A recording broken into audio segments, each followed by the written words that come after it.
Hi, YouTube. This is Kai Turner, and we are evaluating this awesome game. Played the Grob opening. Lead chess, I think our ratings were 15 or so hundred. This is rapid, of course. And we're going to evaluate with Stockfish, of course. 1500, both provisional. Yeah, I think my real rapid rating on lead chess is about 1600, and on chess.com is around 1300, which makes sense because these two are respectively about 300 points different. You start at 1500 on chess.com, you start at 1200 on chess.com, so makes perfect sense. So let's start this game off. I had the Grob opening. They call it the Grob Gambit line. I like that. And most engines will say that it's very much a mistake to play the Grob opening. I love that Lead Chess literally calls it a mistake to play this line. It's like, this is a mistake. Like, this just you playing this move is a mistake. But this is one of the biggest blunders. I told you, if they ever bring out the knight on a second move, you almost instantaneously will win this game, because once you push here, there's really no good place for the knight to go. And especially if they play king's pawn opening, literally you're going to have the knight trapped in almost every line in that. So they have to basically retreat back to the original square. And if they don't, then they'll lose the knight. So he plays on, and obviously, I'm just messing with him just to make him understand why he played a knight move. He pushes his pawn respectively, but now that opens a nice diagonal for the rook. So I'm just kind of like playing moves seamlessly, just playing random moves, but really I'm obviously setting up for the fianchettoed bishop. He plays here, and I love this move because I'm going to bait something very nasty. You play it anyway.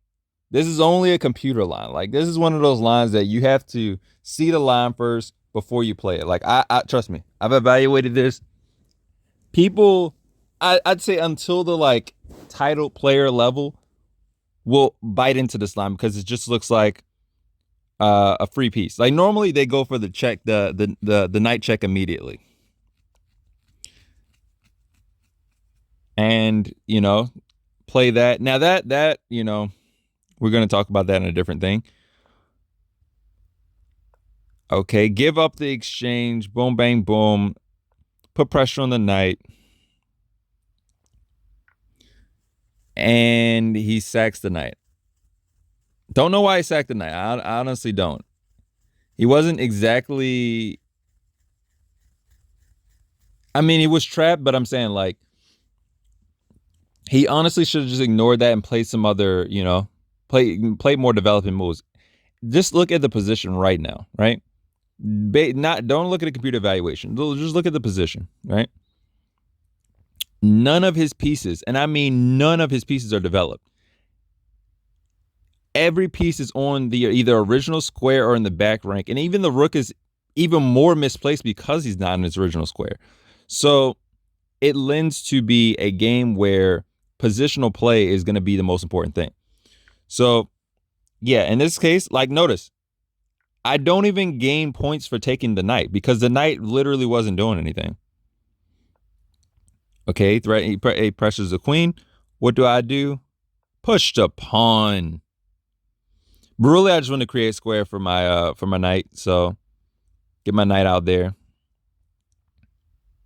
Oh, yeah, that's a huge blunder. He lost 6 points. He lost 6 points for playing that's the equivalent of losing a rook and a pawn for playing a pawn push.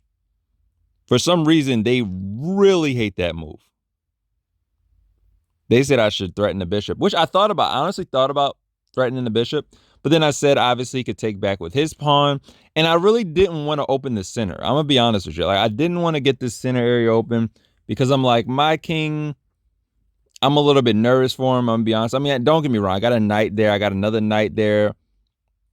Just didn't want to open the center. I wanted to keep it like not a closed game, but not an open game until I knew that all my pieces were developed. I wanted to get my knights out.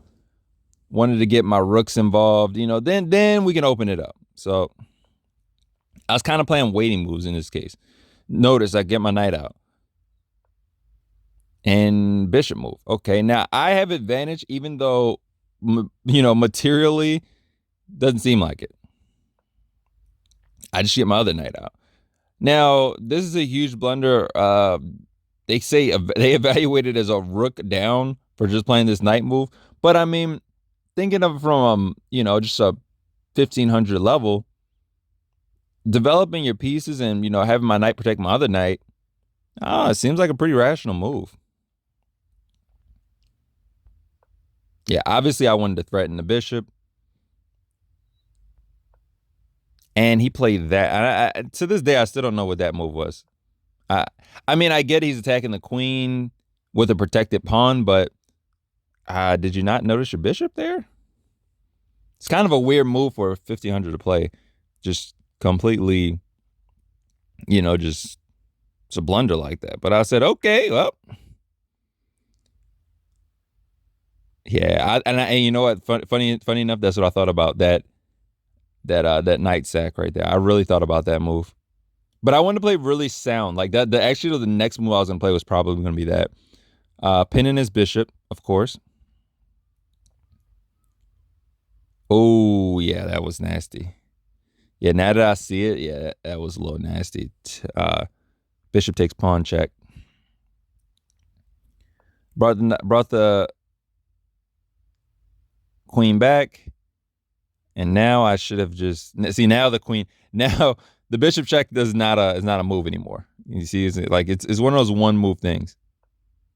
At least this move was a consideration from the engine. It's one of the few moves consideration. I just didn't want that queen taking that pawn, getting on the king's side and doing all that. And I was like, let me shut that down.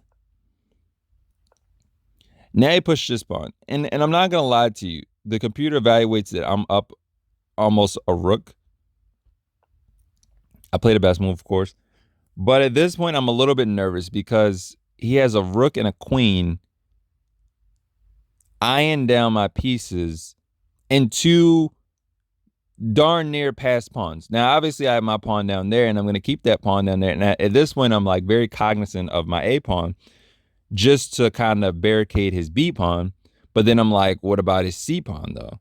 So I'm really kind of nervous at this point. He pushes it. So I'm like, okay, he sees what I see. And the computer says to sack the knight. And obviously, you sack the knight for both pawns. Pawns on the 6th and 7th rank, or the 2nd and 3rd rank, depending on if you're black or white, are as valuable as a piece. And at the 7th rank or the 2nd rank, as valuable as a queen, even more than a queen sometimes via the computer evaluation. Like in certain positions, a pawn on the 7th rank could be worth as much as 14 to 16 points. And you're like, how? Well, because of their potential. The potential is way more important than the actual piece because, like in this case, if the C pawn was ever, like my next move, no matter what, if I was him, would be to push the pawn again. I will push the C pawn again. But because I realized that you will have to, at very most, allocate a piece to protect that pawn. Like you'll have to blockade that pawn with an actual piece, which means that piece is effectively not in the game until you can, figure out a way to take my pawn. So yeah, in this case, that pawn is way more valuable than pretty much anything else he has. I make this check not out of like a weird, desperation move. And you notice how they even say you should take via the queen. The best move is to take via the queen. Why? You make the king move, and the king moving actually is very influential in this position. And I'm gonna show you why at this point. Okay, I realize my queen's been under attack. Obviously, but keep in mind, my biggest priority at this point was those two pawns. I don't really care about anything else at this point, just those two pawns. So I've already kind of calculated that, knight takes rook, queen moves, rook takes bishop, and pawn takes queen. Boom. So effectively, I'm going to get a pawn, a rook, and a bishop for a queen, which effectively is 9 points for 9 points. Is pretty fair trade. And then obviously I can go, king g2 to kind of get out of that, and then, get the other pawn a little bit later. Get the b pawn a little bit later. But at this point, I'm like, well, what, he really doesn't have a sound attack. And that's why the computer evaluates that king move as a blunder, because I'll agree with him. There's no real way that he can like do anything from this position, even though it looks like, my queen's hanging and all this. He's really kind of trapped at this point. Okay. Boom. So he pushes the knight. All right. Now this knight jump is very influential, let's say, because if you do the math for my queen, you notice you didn't really lose any points or gain any points from that move right there. Your queen is effectively trapped right now at this point. But it didn't really gain him, like it's not minus 10 or anything like that, because the computer already evaluates that you're going to get, an effective 9 points for 9 points. So it's kind of okay with that. Takes the queen, does exactly what I said. Take here. He takes the queen. I take the knight. So effectively, I've gotten a rook and 2 pieces for the queen. So I'm actually up the exchange. And keyword, I'm blockading his B pawn. So he really only has the C pawn to go after. So let's see how this goes. He pushes the C pawn. Now, it's a little bit premature to push your C pawn when there's nothing protecting it, blockading it, or helping out in any way. So I already knew at this point to get my king out of the way. This is the plan that I had all along anyway. Now, I agree. I thought about bringing my rook down, but I was a little scared of him bringing his rook over, and then, like that whole complication. Or him bringing his... Yeah, he can bring his queen over, but him bringing his rook over, it just had me a little nervous. And if you want to... You're, like, curious of what I'm talking about? If I brought the rook in, I thought about, like, what if he does this? And then, I don't know, I mean, obviously I can take, but I'm like, I don't know. What if he does some weird, rook move and his queen gets involved? And, I wasn't trying to do all of that. So just to avoid that, I was like, let me just get the other rook involved. The more pieces, the better, because since he's down to a queen and a rook, very powerful pieces, yes, but I'm like, my bishop and knight, when they can get coordinated perfectly, are going to be way more powerful than his rook. So let's just get other pieces involved. The only reason why this isn't an inaccuracy is because you really don't have time to push other pawns and to do long setup moves and things of that nature. At this point, his only priority should be, how can I get my queen involved? How can I get down there to protect this pawn? Like maybe, I don't know, queen g7, queen b2. Like you want to get your queen right down there in the action to, assist with this pawn. Like get pieces in there. And then like notice what they said. Get the pawns involved. Get your pieces involved so you can push your pawns. But he's doing all this like slow, walking stuff. I take and now looking back, I mean that is a way better move. It's just to block with a knight, because if you block with a knight, he's gonna push the pawn anyway. But then you have a beautiful knight fork, and you pretty much won. I mean, I don't know. I don't really like that endgame. I'm gonna be honest with you though. Two rooks and a bishop versus a queen seems like it's completely winning, but I mean, I just know me, and I'm a little scared of the end game. I'm gonna be honest with you. Like I like this end game because now he only has one piece, and unfortunately speaking, the queen is a very powerful piece. But now I took your pass pawn. My B pawn is effectively controlling your B and A pawns. So I knew that he really, really didn't have that much of an attack. Like at this point, I'm thinking about like, oh, that's such a beautiful move. I didn't see. Oh my gosh. Like You know what's funny? I was gonna play this, and I promise you, I was gonna play this. It's so beautiful because everything's protected.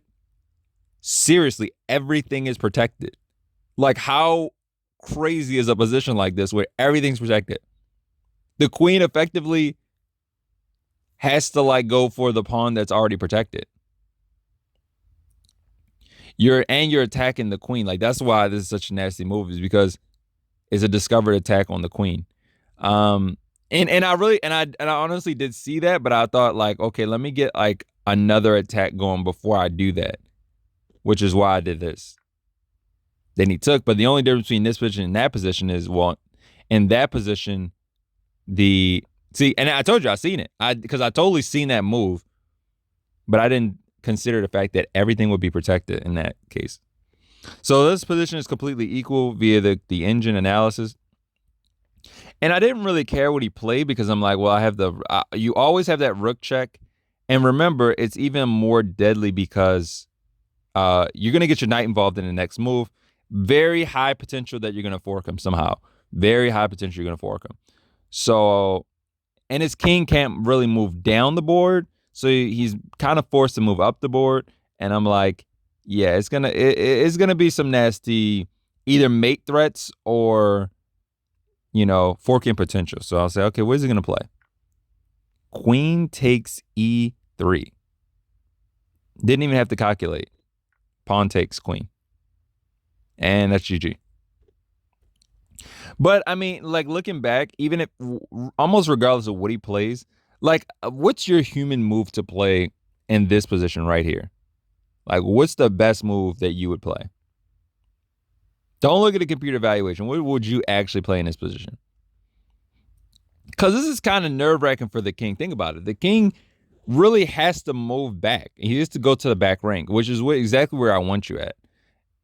Because if your king's out of the game, then effectively, I'm just going to pick up these pawns. Like, that's the only thing I'm looking at right now. I don't even care about the other stuff, which is why the best move is here. It's just to protect that A pawn. Because if I can effectively get your A pawn, then it's basically over. You know what I mean? Once I get your A pawn, your B pawn falls. Once your B pawn falls, then it's just we're all playing on the king side, which is effectively a 4v4, but I got 3 pieces, you got a queen. You're never gonna be able to, get in my space because I'm just gonna keep my rook and my bishop near my king. Surrounded by 2 pawns, you're never gonna be able to mate me. And I'm just always gonna be able to check your king. So it's either gonna be a draw or I'm gonna maybe break through with one of the pawns and promote or have that threat of promoting. So yeah, even in this theoretical line, look at this. Look what happens. Yeah, even in this theoretical line, it's pretty much going to be like a draw because he really is not going to have anything to do at this point. Like, what do you do now? Boom. I got 2 checks that I can go for. And that's basically what this game ends up coming to, which is like a check fest. I'm just going to keep checking you and checking you and checking you and checking you and checking you. And you really can't do anything about it. That's why it's really, this position right here has been reached quite a few times, and it's a theoretical draw. But if he didn't blunder, then, or do the Botez Gambit, then it would have been a completely different position. But great game. I just wanted to show you guys that you can definitely win with less material or material imbalances. Like, I like material imbalances, like in this case, where I got 3 pieces for a queen, especially a major piece, I got it. When you have a rook, especially, like, because I've had 3 minor pieces, it might have been a little bit different, but 3 major pieces, two minor pieces and a major piece, you're almost always gonna win this in game. So, like, don't be afraid to trade queen for 3 pieces. That's all I'm trying to say in this video. As always, remember to comment, rate, subscribe, and have an awesome day. Peace.